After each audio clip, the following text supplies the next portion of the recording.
The irony of this picture is that it's a holiday photo, and it looks like it was something that was taken fairly recent. But when you think about it in hindsight about what I'm going to talk about, everything in this picture, more so in the background, most likely came off of the finances of other people. Now, it's been a while since I've done a story about those PPP loans and them fraudsters, but here we are yet again, right ahead of the holiday. Now, I don't know when this video is going to go up. It's probably going to go more so after the holiday, but interesting that this information has come out right before it. So in this picture, you see a man who's I'm talking about this guy right here, more so in particular, because he's the focal point, whose name is Pastor Evan Edwards. And this guy and his son, which is this guy right here, scammed $8 million in WOVID aid into order to buy a home near Disney. Now, I'm almost certain that this home costs a lot of money, especially being it near Disney, because anything that's near a resort or like something like that, especially like Disney in that area, I'm sure is very expensive.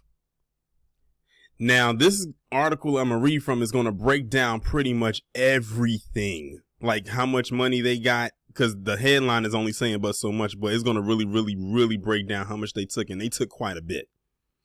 As businesses across the United States were seeking government relief in response to the WOVID ending the world in 2020, Pastor Evan Edwards and his family were among the millions who applied for a Paycheck Protection Program loan. His son, Josh Edwards, filed an application for $6 million to cover payroll, rent, and utilities for his family's ministry in Florida, writing that the nonprofit employed nearly 500 people and had a monthly payroll of more than $2.7 million. The ASLAN International Ministry was approved for an $8.4 million PPP loan.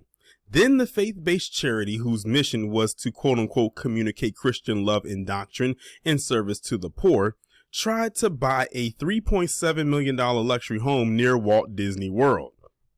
After authorities began investigating the ministry in late 2020, they discovered that the family had filed claims about the organization and their needs that the authorities alleged were false, meant to scam the government out of millions of WOVID relief funds. In fact, nearly everything the pastor and his son wrote in the PPP application was a lie, according to an indictment from federal authorities. Evan Edwards, age 64, and Josh Edwards, age 30, were arrested Wednesday at their home in New Smyrna Beach, Florida, after prosecutors said the family defrauded the government out of $8.4 million in PPP loans. The arrest came months after an NBC News report questioned why they had not been charged in an alleged scheme that authorities had identified about 18 months earlier.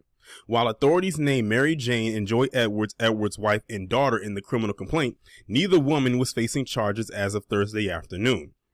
The father and son are each charged with 6 counts, including visa fraud, bank fraud, and conspiracy to commit bank fraud related to the Virus Aid, Relief, and Economic Security Act. Josh Edwards is also charged with making a false statement to a lending institution, according to the Justice Department.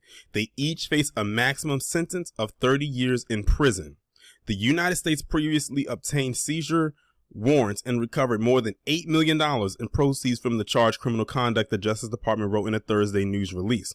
Messages left for the Edwards family were not immediately returned Thursday. It's not clear whether the family has an attorney. Well, with all that money, you would think that they would have an attorney. The Edwards family is the latest in a string of cases where people were convicted or accused of trying to scam the government out of PPP money as WOVID ravaged the country. As much as $80 billion, or about 10% of PPP funding, was stolen from the government. Much of the defrauded money went toward extravagant purchases, from multi-million-dollar homes to luxury vehicles like Lamborghinis. A number of people involved with churches and religious organizations have been accused of misusing WOVID relief money. Last year, Rudolph Brooks Jr., the pastor of a Northeast Washington church, was charged with fraudulently obtaining more than $1.5 million from PPP. Brooks, who was accused of buying 39 used luxury automobiles and property in Baltimore, faces a maximum sentence of 20 years in prison if convicted. I remember him. because I remember talking about him because I said that one hits close to home because of the location. And I'll admit I forgot about that story, but now that they bring it back up, I bring this question back up. What the hell was he going to do with 39 used luxury cars? Like that part really blew my mind. Like 39 vehicles, where was he going to put those at? That was my biggest question. What was he going to do with those? Last week, 3 pastors at a defunct Houston church pled guilty to conspiracy to commit bank and wire fraud, according to the Justice Department. All 3 face up to 30 years in prison and fines of up to $1 million. Evan Edwards was born in Canada as Ian Haringa, but changed his name after living in Turkey, where he did missionary work for years, according to authorities. When the family moved to New Smyrna Beach, about an hour outside Orlando in 2019, Edwards set up the ASLAN International Ministry, a nonprofit that purportedly provided religious services, according to the federal indictment. And see, that's the thing. When it comes to those ministries, or when it comes to the church, they get certain privileges. So that's why a lot of them feel that it's easier to do and commit these type of frauds. Because there's a pattern here. They gave you 2 examples outside of this story right here, where the people who were committing these PPP loan frauds ran churches or something related to a church.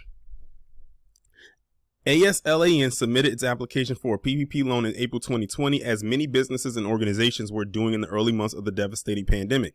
In the application, the Edwards family claimed ASLAN employed 486 people and average monthly payroll expenses of more than $2.7 million.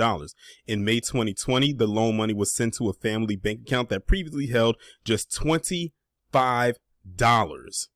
Not $2,500, not $25,000, not $250,000, but $25. There was absolutely practically no money there.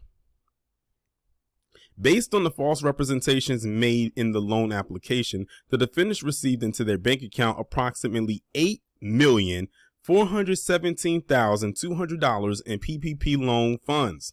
2 months later, the family sought to use $868,250 for a down payment on a $3.7 million home in an upscale neighborhood in Orlando, according to federal records. When authorities recognized that the money used to attempt to buy the 4,700 square foot home was from PPP relief, the funds were seized, and the legitimacies of ASLAN's application came under scrutiny.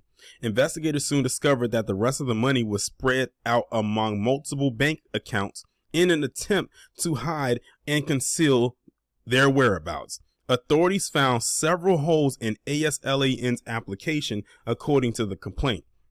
No one ever worked at the office where the business was registered, the complaint says.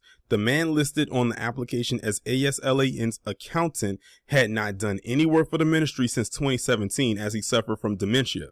Prosecutors say Evan and Josh Edwards knew the ministry's real number of employees and payroll expenses were significantly lower or entirely non-existent. A federal judge in Florida ordered the forfeiture of the $8.4 million in PPP relief in April 2021, a seizure the Edwards family did not challenge. Yet at NBC, as NBC pointed out in July, authorities were slow to bring criminal charges. See, had they acted sooner, it wouldn't have gotten this far. Video of Wednesday's arrest obtained by WESH, an Orlando NBC affiliate, shows agents pushing Evan Edwards out in a wheelchair. Oh, so now he's ailing, I'm assuming, because I actually see an image right here on the screen, but you can't see it, where the son is actually being carried out, in handcuffs. And I'll describe it. He has his handcuffs behind his back, and he's wearing, it looks like, I can't tell what color shorts they are, but they're dark color, and he's wearing a red top. And he's being carried out by the cops being arrested. And I don't see the dad in it, but they just described that he was in a wheelchair for whatever reason. But yeah, they took all that money.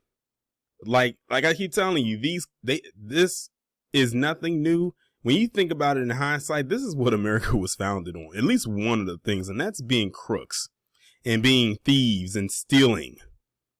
So really, a lot of these people are acting in the very much American way as which this establishment was founded on. A lot of people like to try to claim America was founded on such good standards and good morals. But when you look at it through a certain lens, was it really? But yeah, they took all that money from all these people. And it's crazy because it's a lot of people out here who had small businesses who could have benefited from these loans that unfortunately will never benefit from it, because you have people like these two right here, who couldn't help themselves but be greedy. Did they really think that they was not going to run that background check to see exactly where that money came from when they bought that home, or when they put that down payment on a home? That was a big down payment. They said that was a $864,000 plus down payment on a $3.7 million home. Did they really not think they was going to run to see where that money came from? And that's how they got exposed. But like the article also stated, why did they wait so long before they said something or made a move? Because honestly, they should have been gotten them way before they actually did. If they had got them way before they were supposed to, they would have stopped them dead in their tracks, because who knows how much else they were taking while they was in the process of doing this. And I'm willing to bet that there's probably some other things that they were doing, but they haven't mentioned it yet. And I'm sure if this goes to trial, which it should, a lot more will come out. But a bunch of thieves. And you know what? The sentence that they said that they're supposed to get was a maximum of 30 years, which means this guy, if he lives long enough, he'll be 94. The son will be 60 or 61. He'll be in his early 60s if he gets all 30 years. But I won't hold my breath that they'll either, one, not get all of those years, or two, not get any time at all.